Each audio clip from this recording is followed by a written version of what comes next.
कपड़े धोने वाली बहू। शादी के पहले से ही विभा को कपड़े धोने का बड़ा शौक था। कभी नल के नीचे तो कभी तालाब के पास। अरे मेरी नीली वाली लुंगी नहीं दिख रही है। विभा की अम्मा, कहाँ रखी है लुंगी? अरे वो तो विभा ने परसों ही धोकर रखी थी आपकी अलमारी में। देखो वहीं होगी। वो ना मैंने आज धो दी, मुझे लगा कि गंदी हो गई होगी। अरे कैसे गंदी हो गई थी? उसे तो मैंने पहना भी नहीं। हे भगवान, इस लड़की के कपड़े धोने की आदत से परेशान हो गया हूँ मैं। जितना तो घर में राशन नहीं आता, उससे कहीं ज्यादा डिटर्जेंट पाउडर का खर्चा है।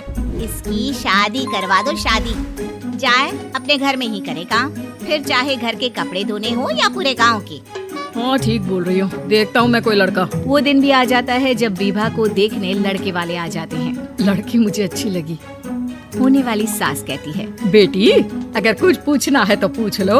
वैसे तो हमारी लड़की बहुत ही शर्मीली है, जो बोल दो वो मान लेती है, इसे क्या पूछना होगा। अरे कैसी बात कर रही हो माँ, मुझे इन लोगों के घर रहना है, सवाल तो कई है। हाँ हाँ बेटा, पूछ लो ना, क्या पूछना है। आप लोगों के घर कपड़े कौन धोता है? सास का मुंह बन जाता है। देखो, अगर तुम ये कहना चाहती हो कि तुम्हें कपड़े धोने नहीं आते तो सुन लो, कपड़े मैं ही धोती हूँ, लेकिन तुम्हारे आ जाने के बाद मैं रुमाल तक नहीं धोऊंगी। अरे चुप रहना भाग्यवान, बहू बेचारी घर आई नहीं, उसे डराना शुरू कर दिया। वो क्या है ना बिटिया, अभी तक तो ये कल्लू की माँ ही धोती थी, लेकिन अब तुम्हारे पापा तो दहेज में वॉशिंग मशीन देंगे ही। तभी विभा की माँ बोल पड़ती है, सवाल भी पूछा तो क्या। वैसे भाई साहब, मशीन की तो फिर भी कपड़े धोने की कैपेसिटी होती है। मतलब जो बिटिया दे रहे हैं ना विभा, इसे कपड़े धोने का बहुत शौक है। ये आप लोगों के क्या, आस पड़ोस गांव मोहल्ले सबके कपड़े धो दे और उफ तक ना करे। बाहर देखा नहीं आपने कितने कपड़े सूख रहे हैं?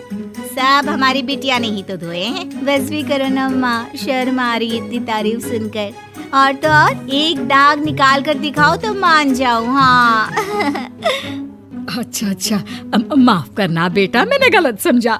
हमें तो रिश्ता बहुत पसंद है। और ऐसे जुड़ जाता है रिश्ता कपड़े धोने का शौक रखने वाली विभा का। उसकी शादी हो जाती है कोयला फैक्ट्री में काम करने वाले कल्लू के साथ। शादी के बाद अचानक विभा चिल्लाती हुई सास के पास आती है। सासू माँ, अरे सासू माँ कहाँ है आप? ये तो धोखा है, धोखा दिया आप लोगों ने मुझे। इस ससुर के चक्कर के बारे में पता चल गया। अरे तो उसमें तुझे क्यों धोखा मिला है? अरे नल में पानी नहीं आता, कपड़े कैसे कब धुलेंगे? अच्छा अच्छा, तू पानी नहीं आ रहा उसकी बात कर रही है। तो आपने क्या सोचा? कुछ नहीं। अच्छा, तेरी माँ ने कहा था कि कपड़े धोने का शौक है, तुझे याद आया मुझे। शौक शौक बोलकर कपड़े धोने वाले मेरे जुनून को कम ना आके सासू माँ, कपड़ा धोना मेरा गुरूर है। तभी पति भी वहाँ आ जाता है। अभी अभी मैंने इसे सनी देओल की फिल्म दिखाई है, उसी के डायलॉग मार रही है माँ। अच्छा सुन, साफ साफ बता रही हूँ, पानी सुबह 4 से 6 और शाम को 10 से 12 आता है, समझी?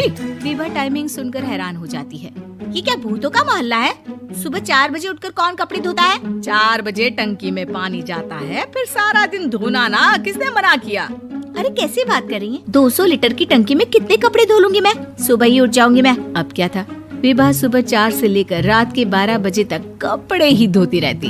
एक रोज सास पड़ोस से निकलकर कहीं जा रही होती है कि साथ वाली कहती है, हाँ कल्लू की माँ, जरा ये बताओ कि 2 साड़ी है, 2 ब्लाउज और एक पेटीकोट और एक नाड़े वाला लंबा कच्छा।